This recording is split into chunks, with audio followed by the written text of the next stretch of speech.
by their homes. It completely supports class division. It's built into the structure. And number 5, habitat and resource mismanagement, in other words, pollution and depletion, such as peak oil and things like that. All right, number 1, wealth imbalance. I think we all know the stats by now. We have 1% of the world's population owning 40% of the planet's wealth. We have 400 Americans with more wealth than 150 million combined. Put a different way, a stat I realized recently was that 50% of Americans only have 2.5% of America's wealth, which I thought that was equally as dramatic. On a different level, almost half of the world, 3 billion people, now live on less than $2 a day, and one out of every 2 children are impoverished. 50% of all children are, in fact, impoverished on that level. While in wealthy America, over 21% of children are actually below the poverty line now. And as an aside, if you research what the poverty line is, I believe it's $21,000 for a family of 4. Try living on $21,000 for a single individual, and then think about the fact that the U.S. puts that label, that line as a family of 4, which is completely insane. So you can extrapolate what real poverty actually is if you do some calculations about living standards. And as such depressing stats go on, I would summarize this issue globally by saying that someone starves to death every 3.6 seconds on this planet.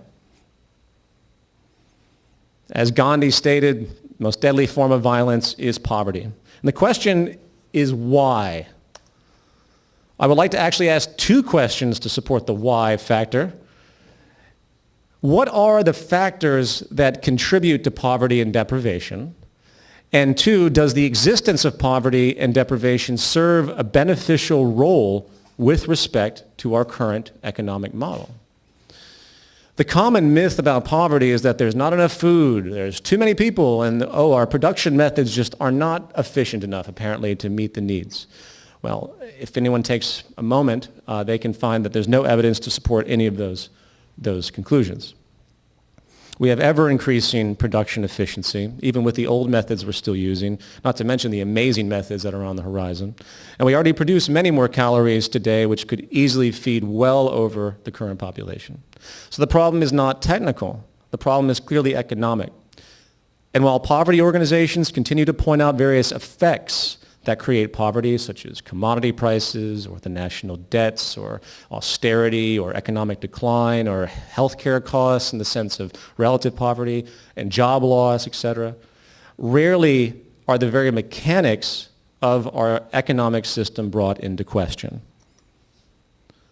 With regard to the second question, not only does this system generate poverty and a growing wealth divide by its inherent mechanisms and internal logic, it actually gains advantage from that deprivation in order to perpetuate itself. Let me ask you all, who were the first laborers in the market exchange model historically? Slaves. Slaves, in the view of the market, meant the ability to reduce costs for the producer. In modern terminology, it's called cost efficiency. In order for competing producers to seek profit, acquire profit, they must cut their costs by whatever means they can so they can be competitive. When you see sweatshop slavery in the world, or illegal immigrants being exploited for labor, or citizens, like many of us in America, buried in debt, trapped in low-paying jobs that firmly are not liked, without health insurance or any type of general social support, often with the inability to even attend a university, you are seeing the logic of the market model at its finest. The key word here is scarcity. The general scarcity of goods and resources means higher value, less affordability. And a general scarcity of income and labor means more demand, more deprivation, and hence cheaper labor, thus exploitation. I hope that makes sense. Put another way, the system would not be able to operate if any kind of basic balance with human needs being met. Scarcity is required to keep cost efficiency going and product value high. 2 elements that continue to reinforce people's inability to get what they need. In the words of economist Marshall Salins, The market industrial system institutes scarcity in a manner completely unparalleled and to a degree nowhere else approximated, where production and distribution are arranged through the behavior of prices, and all livelihoods depend on getting and spending. Insufficiency of material means becomes the explicit, calculable starting point of all economic activity. And while today in the activist community, many people, again, as I addressed Occupy Wall Street, they talk about the removal of debt, the removal of interest, more legislation to outlaw slave labor and create higher fixed wages for the world's people to get their basic needs, raising minimum wage. They don't seem to understand that the system as we know it would basically collapse if such measures were taken. Can some improvement be made? Yes, but the flawed root problem logic that I keep hinting to still remains. Public health, number 2. For the sake of this presentation, let's talk about public health regarding physical health and mental health. As far as physical health, have you ever noticed that you have to go out of your way and at increased expense to buy food that isn't poisoned with additives and hormones and preservatives and grotesque levels of fat and sugar? That the idea of good health is almost a bad word. It's almost held in contempt by industry. I'm always amused when I go to a store and I see things like green or natural or organic, as though there ever should have been anything else produced. I mean, they might as well just put less poisonous, more poisonous, really poisonous. Cancer deaths have nothing but increased around the world. And while people demand more testing, of course, in the consumer culture for chemical agents, and they demand more more clean production elements and all the like, still no one is actually complaining about the fact that the market system and its inherent interest to simply get more for less, to increase profits, is the incentive source of nearly all the public health issues in this regard. I used to live in Bushwick, Brooklyn, in a very poor neighborhood, and in the grocery store there, I would often be behind people that were on food stamps. Now, their limited financial ability, coupled probably with a lack of education, enabled them to buy nothing but ramen noodles and basically Pepsi every single day. That's all they fed on. They are poor, and they didn't know any better, but the poverty element is really the largest attribute. If you don't have the means to gain decent quality food, you know, the rationality is obvious. I don't need to explain it. But I couldn't believe I'd see whole grocery carts full of the worst possible food processed you could find.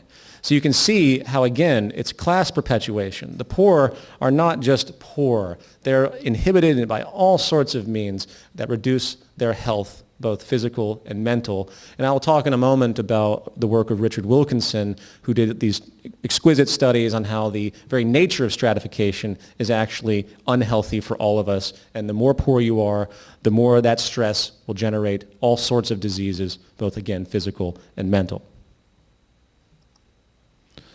But hey, that's okay, right? Because lung cancer, diabetes treatments create jobs. They create economic growth. They create GDP. I hope everyone firmly understands that. From an economic perspective, sick people needing servicing are great. Think about it. There is nothing to gain economically by the resolution of any given problem on any level. It is the maintaining and servicing of problems that underlies actual economic growth. As an aside, you might notice how market economists, when you engage them, they tend to justify this system with these blanket statements. And often they'll say, the market economy, it simply makes available services to those who need them in the free economy, demand and supply. So if you need your car's shocks replaced, you just hire a mechanic to do it. However, you rarely hear them turn the other side on this. The view ignores the fact that the mechanic that replaces your shocks needs you to come and give them work. And at what point, in desperation of scarcity, does such a person justify, say, selling shoddy shocks, which will wear out faster, just so they can get more work? Now, people will immediately say, oh, that's just immoral, that's unethical. But that is a truly relative notion here. For no producer is actually able to produce the best anything in a market system, because the cost efficiency mechanism that defines the nature of maintaining profitability in a competitive market, simply cutting corners to make sure you produce something just affordable enough, but not high quality enough where you lose market share because others are competing with you. I hope that makes sense. The very act of doing that produces inferior products right off the bat. Even if they attempted to make the best, they can't within the very dynamics of what the market system does. This computer I have right here will die approximately 3 years after I buy it. It's made of all sorts of very cheap components that are extremely faulty, and it's an estimation game that they play to make sure. It's called intrinsic obsolescence. It's built into the market system. Everything produced by all corporate sources are inherently flawed and inferior the moment they're created because it is mathematically impossible in a market economy to produce the best. You wouldn't be able to compete. It'd be too expensive because the nature of the system increases prices as the resource values increase. So I can't reiterate that enough. So a mechanic engaging in what you call planned obsolescence, doing a poor job so you come back, or giving you a poor, faulty product, is just an extension of the very nature of what this system does inherently. So where is the moral judgment there? Only a matter of degree. The system thrives on the servicing of problems is my main point in this. I'll be on that tangent. You don't want to solve problems. You want to keep them. So keep that in mind. It's about money, not health or sustainability. Coming to mental health, the amount of people on antidepressants and anti-anxiety drugs seems to continue to rise as well. Why? The key word is stress, as most psychologists would point out one way or another. Stress is a deadly killer and the fuel of most mental health problems we see, driven by environmental conditions. Even those studies on genetically induced mental health disorders are almost universally triggered by some type of stress response in youth of the child or even in adulthood. It doesn't take a rocket scientist to see how, as we've all experienced stress in our lives, how it can create neurotic behavior. It can cause all sorts of shutdowns within our emotional spectrum. It can make us erratic, and it easily lead to depression, which I think probably everyone on the planet has experienced at one point or another. So we have these incredibly stressful societies that we've created based on this system. And the survival itself, really, if you think about it, in the larger context, which I can't go into, we have created almost an idiotically stressful environment that isn't even necessary. Since the market model at its root is based on this imbalance. It's based on stratification. It's based on scarcity, which creates stress and then creates mental health problems. I could go on lots of big tangents here. For example, absolute pressure. Money worries are the number one cause of stress in general. And of course, why wouldn't they be? Stats have been run since the beginning of this economic collapse and found a correlation with suicide rates, in fact. People tend to value themselves also by their job. And they lose their sense of value when they lose their job. And there are a number of reports in the past few years of people who actually killed others and their entire families just because they lost their jobs. Is this really necessary? I mean, there might be inhibiting attributes built into these psychologies to begin with, but the stress of this system is really pushing people to extremes. In a world where we can create an abundance of the necessities of life, to provide a peace of mind for everyone, knowing that they don't have to starve, or no one in their family is going to starve, that it isn't based on this cutthroat social Darwinism based on a totally faulty traditional notion that there simply isn't enough to go around. Is this psychological consequence really necessary to endure?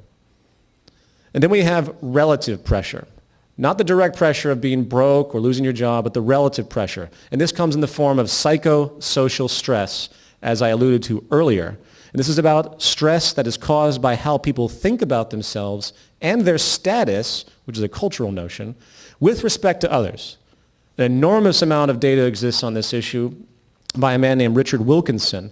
And what he's found is that the larger the income gap between the people in a society, the higher the level of all sorts of debilitating mental and health disorders, not to mention violence and crime.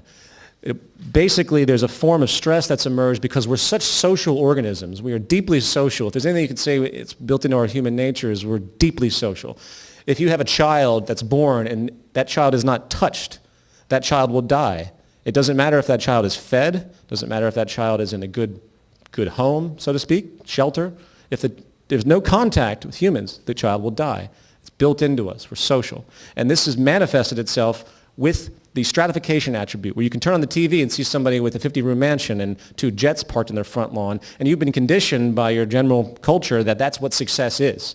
And then you begin to feel stress for that, and it causes all sorts of neurotic behavior, science has found.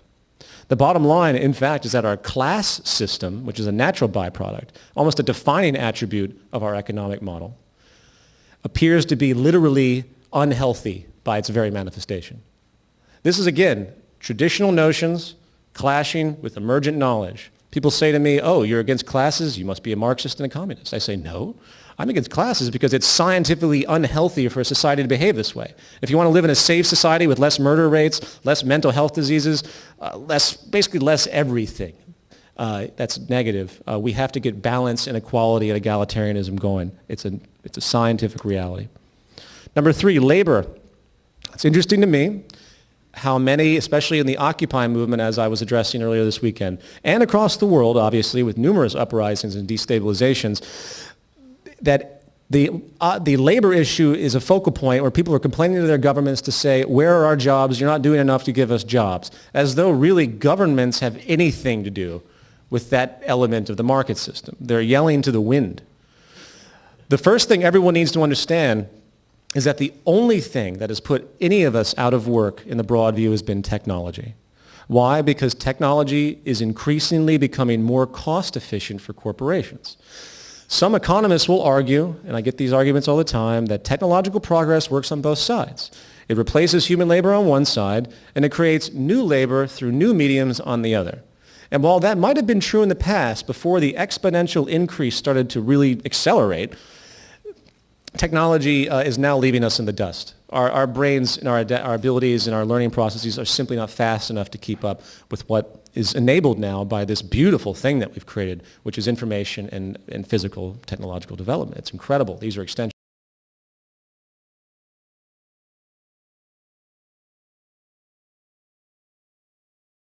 It really challenges the very basis of what we're doing. The more we mechanize, the more productive we become. In other words, the more people replaced systematically by machines, the more output potential and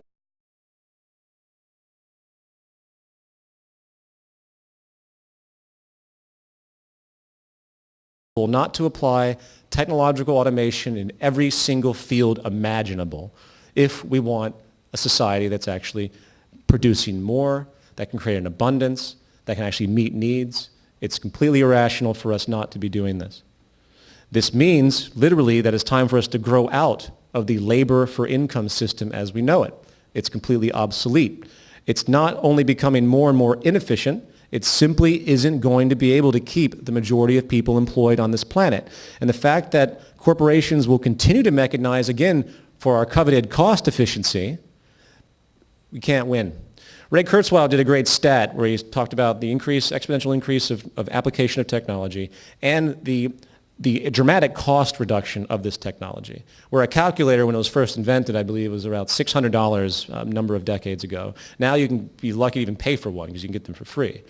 So as these two issues continue to develop, the question becomes, and this is the defense actually by most economists, they say, oh, well, the decrease in the cost of technology enables us to produce more and hence create more with less cost. But there's absolutely no one-to-one correlation there that I've found. You can't assume in a market environment that's based on profit and maximization strategically, by the way, that they're somehow going to be lenient and start to charge exactly less based on the proportion of what they gain through using technological applications. I hope that makes sense. It's completely irrational to think that way because the motives are against it. But that's usually what economists say. And all I say is, well, look around you. The only reason people are unemployed on this planet is because they've been replaced by technology, period. And I mean over the broad scheme of history. If we all want to go back to being agrarian farmers, I guarantee we'll all be employed. Do you really want to do that? Or on the other side of the spectrum, just to continue my tangent, we could all go to Facebook and get Facebook money. And we could all do little things on Facebook. Is that where you want your new economy to be? I mean, these are the things I hear from economists. They say, well, we're just going to develop a whole new sector where it's all digital and there'll be information and people are going to sell and buy information, as though that's really necessary. You know what I mean? Is that way you want to live your life, just to save the system? So, coming back to this, there are only 3 things right now that will create more jobs in the broad scheme. One, we have to cut the workday so others can fill in, which, by the way, was proposed during the Roosevelt administration, the Great Depression, and hideously opposed as he was called a socialist. Two, we stop mechanization, which, by the way, was also proposed during the Roosevelt administration. They actually submitted a bill that wanted to stop invention, which I thought was just the most hilarious thing ever. Or, as I just alluded to, we create a sea of completely arbitrary occupations and condition the culture to support them as relevant. I don't know, like two things that have recently come about: advertising and Wall Street, two utterly meaningless occupations that do nothing, create nothing, contribute nothing, and actually support the opposite values that will continue sustainability and progress. Yet Wall Street and advertising are some of the biggest sectors, industries on the face of the earth as far as how much money they circulate and take in. So if that isn't a sign of where we're heading, I'm not sure what is. The bottom line, as far as I'm concerned, is that the labor for income system, which is the foundation of the market economy, is becoming obsolete, and we could either adapt and change the system as this emergence unfolds, compensate for it, or it's going to simply collapse on itself. As far as things are going right now, the jobs are not coming back. I don't see them coming back. I have no idea how they're possibly going to come back because everything moves against the application of human employment right now. Number 4, the financial system. This is a short one. As we all know, debt and interest are inventions, rules of a game we have concocted for ourselves over time. However, the consequences of this game, of course, are extremely real as we play, and the well-being of entire nations are now in question due to their existence. I'm not going to go into all the bank bailout stuff and the austerity measures or the fact that we charge interest on money to loan it that doesn't even exist in the money supply, making a debt black hole, if you will, that is literally mathematically impossible to get out of. I hope everyone here knows that. If you look at these maps of debt, that's why they're there. But my question to you is, which is a new one posing, how do you operate a market system without interest and debt? This is something that struck me recently. When you think about the mechanics of the system, how can it work without interest and debt?